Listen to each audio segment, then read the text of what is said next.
नमस्कार, स्वागत है आपका ओंकार न्यूज पे। मैं आपके साथ रवि राजपूत। वहीं आज 4 बड़ी खबरों पर आज हम चर्चा करेंगे और उनकी एक एक बारीकी आपसे रूबरू कराएंगे। तो वहीं पहली खबर, एससीओ की बैठक में शामिल हुए बिलावल भुट्टो। पाकिस्तान के विदेश मंत्री आज एससीओ की बैठक में के लिए भारत पहुंचे हैं। वो आज एससीओ की बैठक में शामिल हुए हैं। वहीं आपको बता दें कि महाराष्ट्र की राजनीति में पवार का पावर। पवार एक ऐसा नाम जो महाराष्ट्र के जन जन में इस समय हर जन जन के जुबान पर पवार का नाम है। फिलहाल बताते हैं आपको इसकी भी पूरी जानकारी। वहीं मणिपुर में आदिवासियों के प्रदर्शन में हिंसा हुई है और आगजनी हुई है। वहां के मुख्यमंत्री से गृह मंत्री अमित शाह ने बात की है। इसकी भी पूरी डिटेल्स आपको बताएंगे आज। वहीं बिहार में जातीय जनगणना पर हाई कोर्ट ने आरोप लगा दी है, जिसको लेकर विपक्ष लगातार चिल्ला रहा था, सदन से लेकर राजनीतिक गलियारों के बीच में। लेकिन अब पटना हाई कोर्ट ने इस पर रोक लगा दी है। आज इन्हीं 4 खबरों पर आज हम चर्चा करेंगे और आपको इनकी हर एक खबर से आपको रूबरू कराएंगे। तो वहीं आपको बता दें कि एससीओ की बैठक में शामिल हुए बिलावल भुट्टो। पाकिस्तान के विदेश मंत्री बिलावल भुट्टो एससीओ की बैठक के लिए भारत आए हैं। यह माना जा रहा था कि बिलावल भुट्टो का यह दौरा काफी अहम रहने वाला है।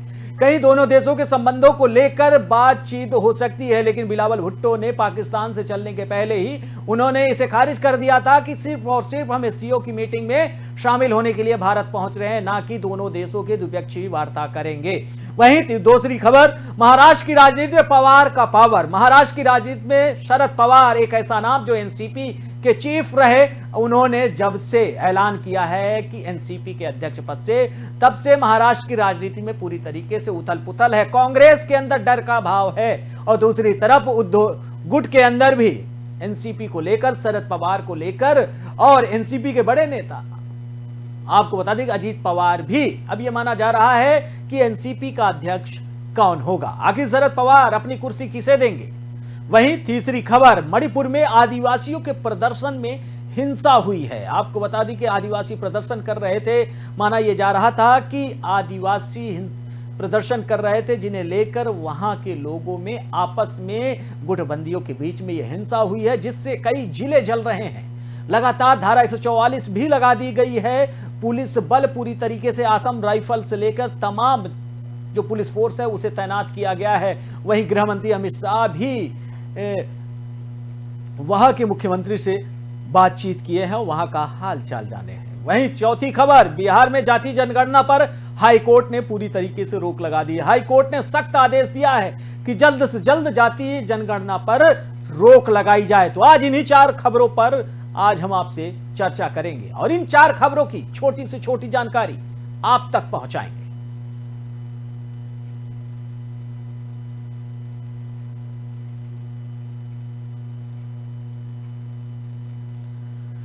तो वहीं बढ़ते हैं पहली खबर की ओर, जहां पाकिस्तान के विदेश मंत्री बिलावल भुट्टो जरदारी आज संघई कोऑपरेटिव ऑर्गेनाइजेशन यानी एससीओ के विदेश मंत्रियों की मीटिंग में शामिल हुए। आपको बता दें कि 12 साल बाद भारत आने वाले पाकिस्तान के पहले विदेश मंत्री होंगे। इसके पहले 2011 में पाकिस्तान की पूर्व विदेश मंत्री हिना रब्बानी खार भारत आई थी। वहीं 4 से 5 मई को होने यानी आज और कल होने वाले एससीओ की मीटिंग के अलावा विदेश मंत्री एस जयशंकर रूस और चीन के विदेश मंत्रियों से द्विपक्षीय बैठक भी करेंगे। गुरुवार को विदेश मंत्रालय ने इसकी जानकारी दी थी। वहीं रूस चीन के फॉरेन मिनिस्टर्स इससे पहले मार्च G20 की एक मीटिंग के लिए भारत आए थे। बता दें कि भारत और पाकिस्तान के बीच 7 साल से कोई बातचीत नहीं हो रही है, इसलिए बिलावल भुट्टो की इस विजिट पर सबकी नजरें हैं। वहीं बिलावल पाकिस्तान की एकमात्र महिला प्रधानमंत्री रही। बेनजीर भुट्टो की बेटे हैं।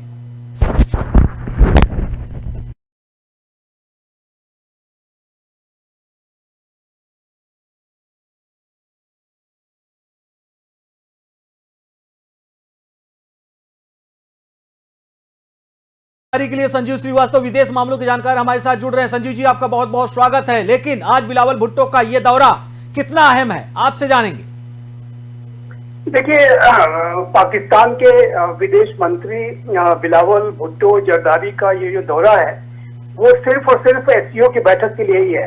जी जी। और इसका भारत और पाकिस्तान के द्विपक्षीय संबंधों पर कोई असर नहीं पड़ने वाला, क्योंकि भारत ने पाकिस्तान को पहले ही स्पष्ट कर दिया है कि जब तक पाकिस्तान आतंकवाद के विरुद्ध कठोर कार्रवाई, evidence based action, irreversible, verifiable, credible step लेकर के नहीं दिखाएगा, तब तक ये जो नया भारत है वो पाकिस्तान के साथ कोई बातचीत नहीं करेगा। और अभी हमने देखा कि ये बिलावल भुट्टो की विजिट के पहले पुंछ में एक आतंकी हमला हुआ, जिसमें हमारे 5 जवानों को अपनी शहादत देनी पड़ी। जाहिर है कि ये जो स्थिति है ये भारत को जरा भी स्वीकार नहीं है। ये जो नया भारत है वो आतंकवाद के प्रति जीरो टॉलरेंस की पॉलिसी पर चलता है। और इसी वजह से ये जो विजिट है ये सिर्फ एक एससीओ की बैठक में शामिल होने के लिए ही उनकी होगी। भारत चूंकि एससीओ का अध्यक्ष है, इसी वजह से भारत ने अपनी जिम्मेदारियों को ध्यान में रखते हुए पाकिस्तान चूंकि एससीओ का मेंबर है इसलिए उसको न्योता भेजा था और पाकिस्तान ने इसको स्वीकार किया। ये पाकिस्तान की अपनी मजबूरियां हैं, अपनी उसकी जो वर्तमान में स्थितियां हैं उसकी वजह से भी उसको आना पड़ा। तो ये जाहिर है कि इसका द्विपक्षीय संबंधों पर कोई असर नहीं पड़ेगा। द्विपक्षीय संबंध तभी जब बातचीत पाकिस्तान से तभी हो सकती है जब तक पाकिस्तान आतंकवाद के विरुद्ध कार्रवाई करके नहीं दिखाता, और जो कुछ उसने अभी तक नहीं किया है। इसी वजह से मैं द्विपक्षीय संबंधों पर इसमें कोई प्रगति होते हुए नहीं देखता हूँ। एससीओ की जो बैठक है उसमें अनेक मुद्दे चर्चा में आएंगे, जिसमें आतंकवाद भी एक मुद्दा होगा, रीजनल और ग्लोबल इश्यूज चर्चा में आएंगे, और अन्य जो महत्वपूर्ण जो मुद्दे जिसके ऊपर एससीओ एक मल्टीलेटरल इंस्टीट्यूशन के तौर पे उभर रहा है। लेकिन जाहिर है कि जो लार्जर इश्यूज होंगे एससीओ के अंतर्गत उसमें बातचीत होगी। मीटिंग की संभावना मैं नहीं देखता। बिल्कुल संजीव जी, और ये माना भी जा रहा है कि जब बिलावल भुट्टो पाकिस्तान से उन्होंने भारत दौरे से पहले ही ये चीजें के लेकर उन्होंने कहा कि हम सिर्फ और सिर्फ अगर भारत जा रहे हैं तो उसके पीछे एससीओ की मीटिंग, हम वो द्विपक्षीय वार्ता नहीं होगी। लेकिन सवाल है कि पाकिस्तान 7 साल तक पाकिस्तान सरकार का कोई भी मेंबर या विदेश मंत्री भारत नहीं आया, कोई वार्ता नहीं हुई किसी चीज को लेकर। अब लेकिन पाकिस्तान ने एससीओ का जो न्योता है उसे उसने स्वीकार किया, अपने विदेश मंत्री को भारत भेजा। क्या इसके पीछे हम ये मान ले कूटनीति भी हो सकती है पाकिस्तान की? देखिए, कूटनीति से ज्यादा मजबूरी है, क्योंकि पाकिस्तान की इस समय आर्थिक स्थिति बेहद दयनीय है। पाकिस्तान कंगाली की कगार पर खड़ा हुआ राष्ट्र है।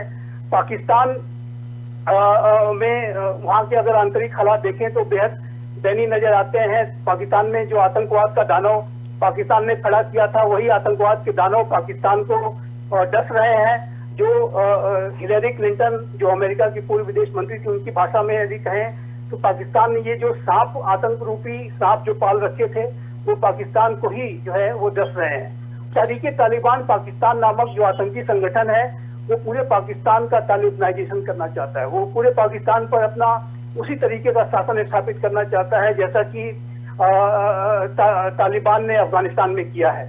और चाहे वो आर्थिक स्थिति हो, चाहे वो सामरिक स्थिति हो, चाहे वो सुरक्षा संबंधी स्थिति हो, हर जगह पाकिस्तान बेहद दयनीय स्थिति में है। और इसी वजह से पाकिस्तान को के हुक्मरानों को ऐसा लगा कि वो जो भी अंतर्राष्ट्रीय समुदाय के साथ यदि एंगेजमेंट बनाए रखेंगे तो वो उनके लिए ही अच्छा होगा। तो ये पाकिस्तान अपने हितों को ध्यान में रखते हुए, अपनी मजबूरियों को ध्यान में रखते हुए ही इस बैठक में आया है, और ये पाकिस्तान की व्यवस्था को, उसकी मजबूरियों को दिखाता है। बिल्कुल संजीव जी, लेकिन सवाल यही है कि पाकिस्तान के विदेश मंत्री तो भारत आए हैं, लेकिन इसके पहले लगातार जो इनके एक आतंकवाद को बढ़ावा देना, आतंकवाद को पैदा करना और आतंकवाद को फंडिंग करना, तमाम ये पाकिस्तान। क्या लगता है कि संजीव जी कि आतंकवाद को रोकने में पाकिस्तान सक्षम हो पाएगा, कि आने वाला दिन एक ऐसा होगा कि जब पाकिस्तान मिट जाएगा लेकिन पाकिस्तान से आतंकवाद नहीं खत्म हो पाएगा? देखिए, पाकिस्तान आज भी आतंकवाद का सहारा ले रहा है। पाकिस्तान के जो हुक्मरान हैं, जाहिर है कि वो तो बड़ी लेविश लाइफ बिताते हैं। उनके पास बहुत सारा पैसा है, घर है, बंगले हैं, विदेशों में उनके घर बना रखे हैं। करप्शन इतना ज्यादा है कि वो जो टॉप वहाँ की जो मिलिट्री लीडरशिप है, जो पाकिस्तान के जो वास्तविक शासक वहाँ के आदमी और आईएसआई है, जो पाकिस्तान के कुछ टॉप पॉलिटिशियंस हैं, वो जाहिर है कि अपने हितों को सिद्ध करने के लिए वो आज भी आतंकवाद का सहारा ले रहे हैं। आज भी पाकिस्तान जो है आतंकवाद के आधार पर अपनी विदेश नीति को चलाता है, अपनी रक्षा नीति को चलाता है। आतंकवाद का इस्तेमाल आज भी Pakistan instrument of state policy के तौर पर और आतंकियों को स्ट्रेटेजिक एसेट के रूप में वो आज भी इस्तेमाल कर रहा है। पुंछ का जो हमला है इस बात को फिर से दर्शाता है। तो ये जाहिर है कि पाकिस्तान आज भी नहीं सुधरा है, और ये जाहिर है कि पाकिस्तान के लिए तो उसके लिए जो है ये वर्तमान समय में, जैसा कि मैंने कहा कि आतंकवाद अस्तित्व का संकट बन गया है। तहरीके तालिबान पाकिस्तान के अंदर ही बड़े हमले कर रहा है। पाकिस्तान में जो आतंकवादी पूरा कब्जा कर लेना चाहते हैं, पूरे वहां पे शासन को अपने हाथ में ले लेना चाहते हैं। तो ये पाकिस्तान के लिए अस्तित्व का संकट है, लेकिन अनफॉर्चुनेटली, दुर्भाग्य से अभी भी पाकिस्तान के हुक्मरान इसको लेकर के गंभीर नहीं दिखाई देते और उनको वो भी आज भी आतंकवाद को का सहारा लेते हुए अपनी विदेश नीति को संचालित करने की कोशिश कर रहे हैं। संजीव जी, सवाल यही है, बिल्कुल संजीव जी, सवाल यही कि पाकिस्तान में गरीबी चरम पर है। वहां पे आटा, दाल, तेल, तमाम भाव लोग खरीदने के लिए, वहां की गरीब तबके के जो लोग हैं खाना खाने के लिए बामुश्किल उनको दिन भर में रोटी मिलती है, लेकिन वहां के विदेश मंत्री फिलहाल भारत दौरे पर हैं। संजीव जी, आप हमारे साथ जुड़े, आपका बहुत बहुत शुक्रिया। वहीं आपको बता दें कि पाकिस्तान के विदेश मंत्री बिलावल भुट्टो जरदारी भारत दौरे पर है और एससीओ की मीटिंग में वो शामिल होने के लिए आए हैं।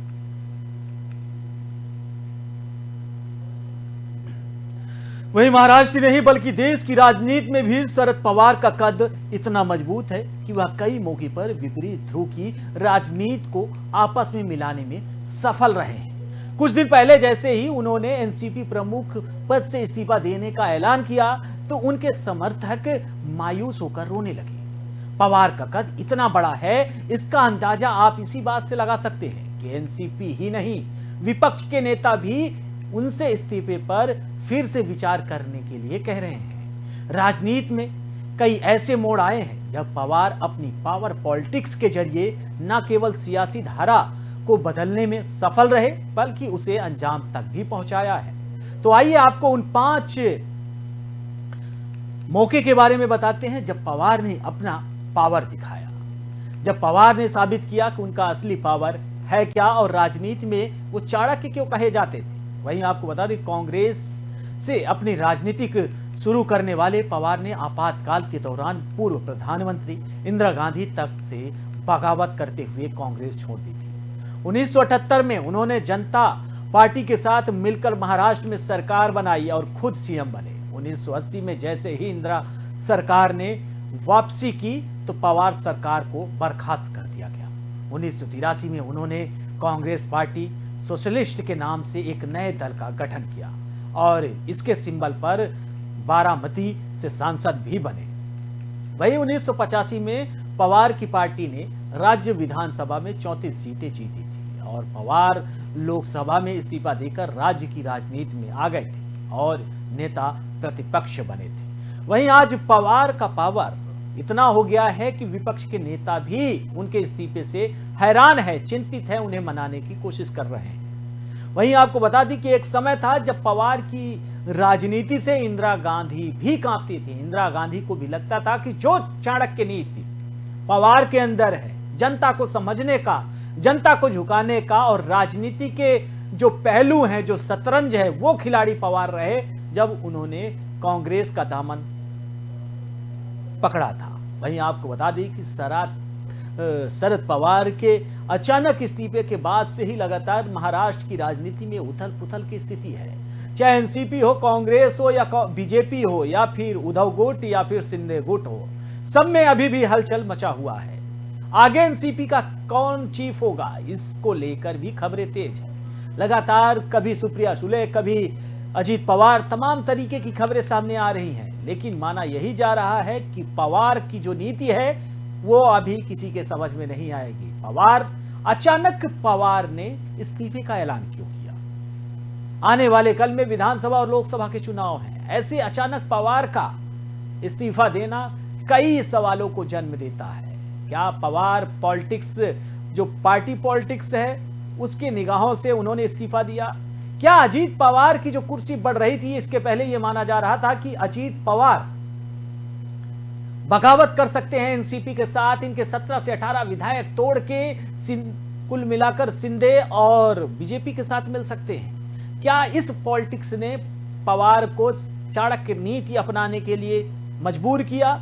वहीं क्या पवार को यह सताने लगा था कि अजीत पवार का कद बड़ा हो रहा है, अगर बेटी को कुर्सी देना है तो उसके पहले ये फार्मूला अपनाना पड़ेगा? तमाम तरीके के जो सवालों को जन्म दे रही है एनसीपी प्रमुख शरद पवार ने जो अपनी पार्टी से ऐलान किया है कि हम इस्तीफा दे देंगे। फिलहाल महाराष्ट्र की राजनीति अनेक शब्दों से बनी है, अनेक पार्टियां उसमें अपना अपना रोल है, लेकिन महाराष्ट्र की राजनीति में पवार का पावर अपने आप में इतना अहम है कि जिसके अहमता से बीजेपी, कांग्रेस, एनसीपी समेत शिंदे गुट और उद्धव गुट भी परेशान है। उन्हें लगता है कि अब अगला जो पड़ाव होगा, अगला जो पैर होगा, शरद पवार क्या करेंगे। फिलहाल अभी इस पर विचार विमर्श किया जा रहा है।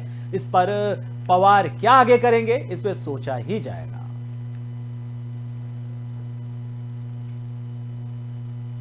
बढ़ते हैं अगली खबर की ओर, जहां मणिपुर में बुधवार को आदिवासियों के प्रदर्शन के दौरान हिंसा हो गई। इसके बाद राज्य के 8 जिलों में कर्फ्यू लगा दिया गया है। इंटरनेट और मोबाइल सर्विस को 5 दिन के लिए बंद कर दिया गया है। आर्मी और असम राइफल तैनात कर दी गई है। 7,500 लोगों को राहत कैंपों में शिफ्ट किया गया है। वहीं गृह मंत्री अमित शाह ने मणिपुर के मुख्यमंत्री एन बीरेन से भी फोन पर बात कर हालात की जानकारी ली है। बीरेन सिंह ने आज सुबह एक वीडियो मैसेज जारी कर लोगों से शांति बनाए रखने की अपील की है। दरअसल all India tribal student union ने बुधवार को ट्राइबल सॉलिडेरिटी मार्च निकाला था। इस दौरान आदिवासी और गैर आदिवासी समुदायों में झड़प हो गई। आदिवासी समुदाय उस मांग पर विरोध कर रहा था।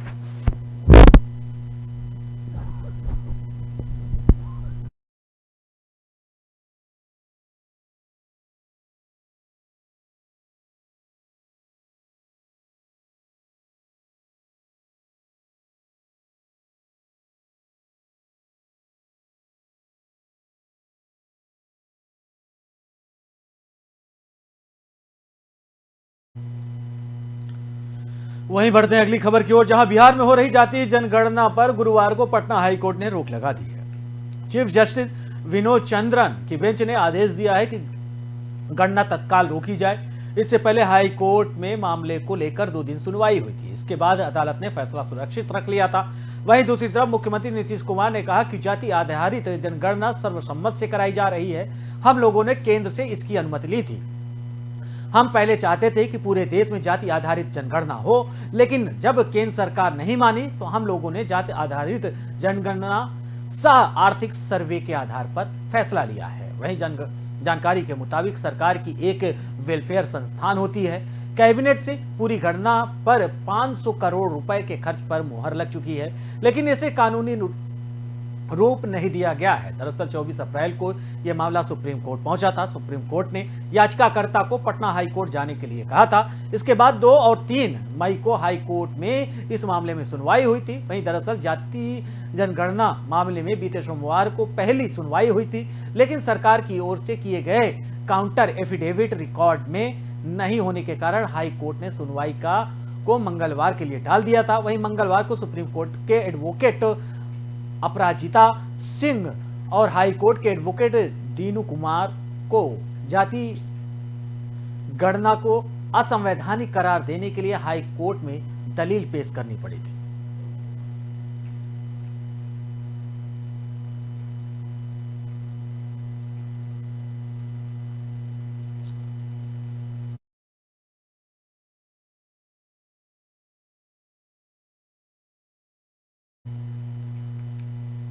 फिलहाल इस बुलेटिन में हमारे साथ इतना ही। बाकी देश दुनिया की तमाम बड़ी खबरों से जुड़ने के लिए देखते रहिए ओंकार न्यूज़। नमस्कार।